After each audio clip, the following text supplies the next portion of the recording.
வீசப்படும் அந்த மறுமை நாளிலே வீசினால் அத்தோடு முடிந்ததாக அந்த நரகவாசிகள் இருப்பார்களா என்றால் அல்லாஹ் சொல்லுகிறான், நான் அவனுக்கு மீண்டும் புதிய தோள்களை போர்த்துவோம். அல்லாஹு அக்பர்.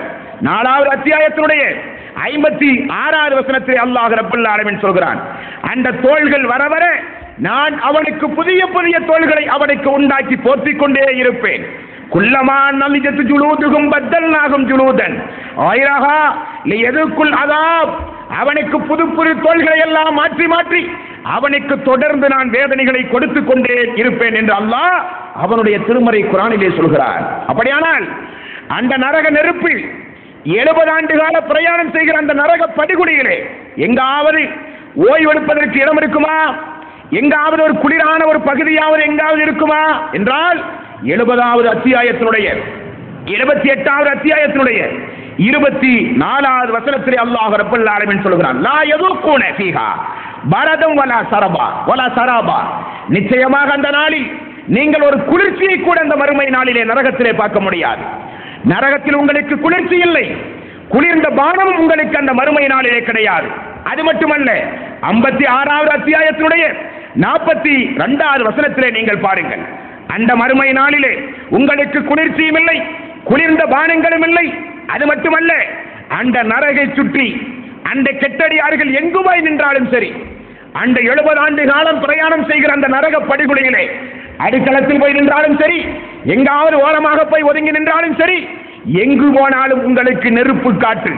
அல்லாஹ் திருமறை குர்ஆனிலே 56வது அத்தியாயத்தினுடைய 42வது வசனத்திலே அல்லாஹ் ரப்பல் ஆலமீன் சொல்கிறான், ஃபீ சமூமின் வஹமீம்.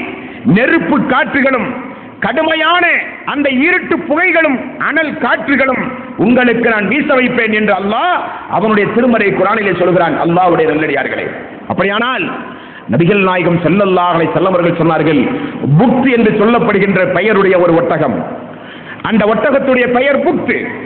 அந்த புக்த் என்று சொல்லப்படுகிற ஒட்டகத்தினுடைய தூரம் அளவுக்கு, ஒட்டகம் அளவுக்கு ஒரு கொடுமையான நச்சு வாய்ந்த பாம்பை அல்லாஹ் ரப்பல் ஆலமீன் நரகத்திலே கொண்டு வந்து போடுவானாம்.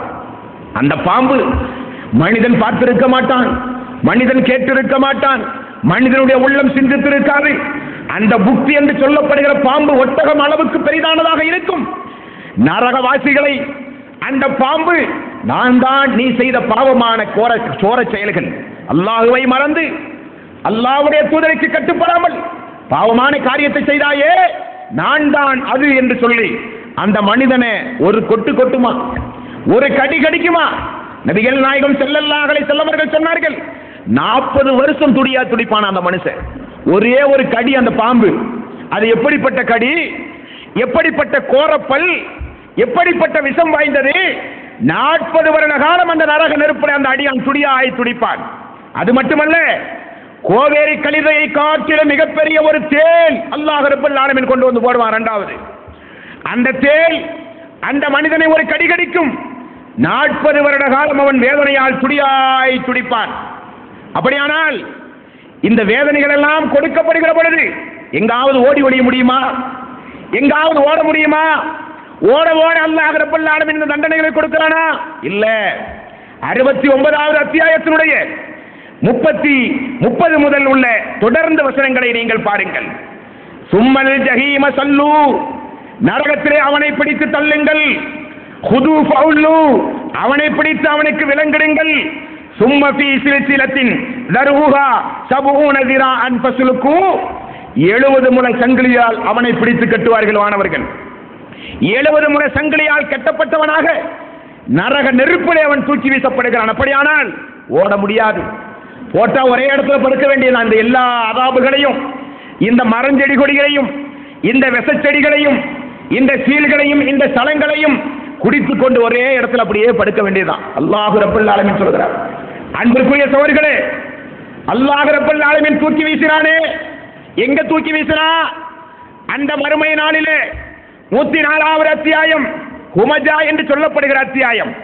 அந்த 104வது அத்தியாயத்திலே அல்லாஹ் ரப்பல் ஆலமீன் சொல்கிறான், நரக நெருப்பிலே அல்லாஹ் ஒரு கம்பத்தை நட்டி வைத்திருப்பானாம். அந்த கம்பத்திலே கட்டி வைத்துதான் இவர்களுக்கு அடி.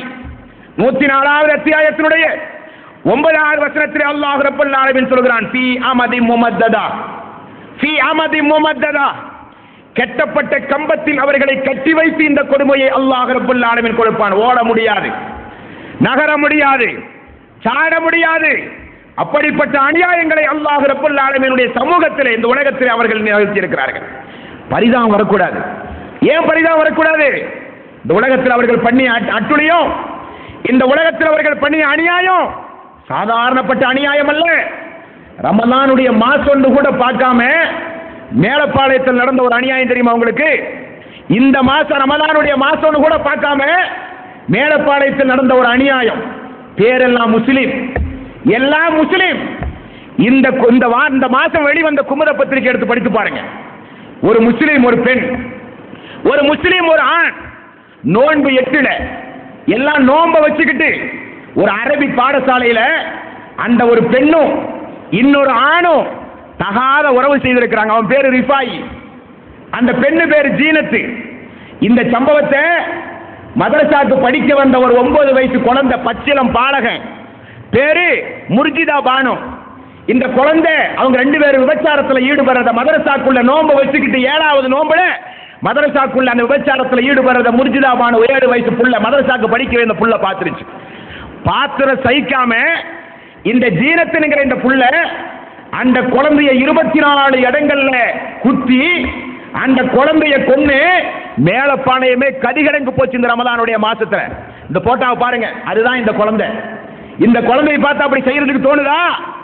இப்படி உள்ளவங்க அல்லாஹ் ரப்பல் ஆலமீன் மறுமை நாள்ல விடுவானா? அல்லாஹ்வுடைய ஏற்பாட்டில் யாரும் தப்பிக்க முடியாது. குமுதம் பத்திரிகையில வெளிவந்திருக்கிறது. இப்போ குழந்தையை பாருங்க, அல்லாஹ்வுடைய ஒரு பச்சில குழந்தையை பாருங்க. 7 வயசு 8 வயசு குழந்தை அரபி பாடசாலைக்கு நோம்போட பெற்றோர்கள் அனுப்பிச்சாங்க. மகரிப் ஆயிட்டு வீட்டுக்கு வரல, அசர் ஆயிட்டு வீட்டுக்கு வரல, இசாவாயிட்டு வீட்டுக்கு வரல என்று சொல்லும் போது குடும்பமே பதறிச்சு. போய் பார்த்தா ரத்த வெள்ளத்துல குழந்தை கிடக்குது. ஆஸ்பத்திரி கொண்டு வர வழியில மவுத்து. போலீஸ்காரன் முடிச்சு கேட்டா, நாங்க உல்லாசமா இருக்கும் போது குழந்தை பார்த்தது, வெளியே சொல்லக்கூடாங்கிறதுக்காக வேண்டி அந்த அநியாயத்தை நான் தான் செஞ்சேன்னு சொல்லி இந்த பெண் பேட்டி கொடுக்குதுன்னு சொன்னா, உலகத்தில் இந்த பெண் அல்லாஹ்விடத்தில் பாவ மன்னிப்பு கேட்டு திருந்தாவிட்டால் அல்லாஹ் விடுவானா? அல்லாஹ் விடுவானா? அல்லாஹ்வுடைய மறுமையினுடைய நரக நெருப்பினுடைய அந்த எண்ணம் இவர்களுக்கு சிறிது கூட அச்சம் இருந்தால் இப்படி செய்வார்களா? ரமலானுடைய மாதத்தை ஒரு மனிதன் வீணடித்தால், ரமலானுடைய மாதத்தில் ஒரு மனிதன் வேண்டுமென்றே நோன்பு வைக்காவிட்டால், காலமெல்லாம் நோன்பு வச்சாலும் உங்களுக்கு அதனுடைய பலன் கிடைக்காது என்று நபிகள் நாயகம் ஸல்லல்லாஹு அலைஹி வஸல்லம் அவர்கள் சொல்லி இருக்க, 10வது நோன்புல நடந்த அநியாயம். அப்ப அந்த குழந்தைய இழந்தாங்களே, குழந்தைய பறி கொடுத்தார்களே, அவர்களுடைய உணர்வுகளை இருந்து நீங்க பார்த்தா இந்த நரக நெருப்புடைய தண்டனை எல்லாம் இவங்களுக்கு பத்தாது, இன்னும் கொடுக்கணும்னு சொல்லுவாங்க இல்லையா? அதுதான் அல்லாஹ்வுடைய ஏற்பாடு. பாதிக்கப்பட்டவன் எல்லாம் எல்லா வகையிலும் திருப்தி அடைகிற மாதிரி, பாதிப்புக்கு உள்ளாக்குனவன் போதும் என்ன விட்டுருங்க, தெரியாதனமா செய்துட்டேன், அவர்களுடைய இறைச்சல், அவர்களுடைய கூப்பாடு எல்லாம் பிறகு அல்லாஹ்வுடைய ஆயத்தில் அல்லாஹ் ரப்பல் ஆலமீன் சொல்லி தர போறான்.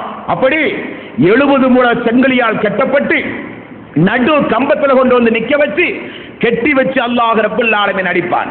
அல்லாஹ் 22வது அத்தியாயத்தினுடைய 21வது வசனத்திலே அல்லாஹ் ரப்பல் ஆலமீன் சொல்கிறான் பாருங்கள். அன்பிற்குரிய சகோதரர்களே, அல்லாஹ் அவனுடைய திருமறை குர்ஆனிலே சொல்கிறான், அந்த நாளிலே 22வது அத்தியாயத்தினுடைய 21வது வசனத்திலே அல்லாஹ் ரப்பல் ஆலமீன் சொல்கிறான், அந்த நாளில் வலகும் மக்காமிஉ மின் ஹதீஸ், அந்த நாளில் கெட்டப்பட்ட கம்பத்தில் அவர்களுக்கு கடுமையான மிகப்பெரிய இரும்பு சுற்றுகளை கொண்டு வந்து அவருடைய தலைகளிலே அடிக்கப்படும் என்றால் தாங்கக்கூடிய சக்தி இருக்காங்க? நினைச்சு பார்க்க முடியுதா இந்த சம்பவத்தை எல்லாம்? இந்த சம்பவத்தை படிச்சு பார்த்தாலே உள்ளமெல்லாம் பதறுது, படிச்சாலே கண்கள் கண்ணீர் வருது. அல்லாஹ்வுடைய தூதர் இந்த சமூகத்தை எப்படி மாத்திருப்பாரு? இந்த மனித சமூகத்திற்கு இன்னும் ஒரு அச்சம் இல்லையா? விபச்சாரத்தை சாதாரணமா செய்யறாங்க, வட்டியை சாதாரணமா செய்யறாங்க. விபச்சாரம், வட்டி, அல்லாஹ் நம்மளை படைச்சிருக்க, அல்லாஹ் அல்லாதவர்கள்ட்ட போய் உதவி தேடி அல்லாஹ்வுக்கு இணை வைக்கக்கூடிய காட்சி மறுமை நாள்ல பாருங்க. எல்லாம் பின்னாடி சொல்ல போறேன். யாரெல்லாம் மறுமையில அடி தாங்காம, கொடுமை தாங்காம எப்படிப்பட்ட புலம்பல்களை எல்லாம் அவர்கள் புலம்புறார்கள் என்பதை பிறகு நம்ம பார்க்க போறோம். அப்போ கட்டி வச்சு அடி, கம்பத்துல கட்டி வச்சு அடி, சீலையும் செலத்தையும் வாயில ஊத்துறது, கோவேரி கழுதி அளவுக்கு பெரிய தேள்கள் எல்லாம் வந்து கொட்டுறது, மிகப்பெரிய ஒட்டகம் அளவுக்கு பாம்பு வந்து கொட்டுறது, கடுமையா வேதனை, கூச்சல் போட ஆரம்பிக்கிறான். தாங்க முடியல அவனால தாங்க முடியல. நெருப்பாய் செய்யப்பட்ட ஆடை தாரால் செய்யப்பட்ட ஆடை விஷச்செடியும் விஷ முற்களும் சீல்களும் சிலங்களும் குடிக்க கொடுத்து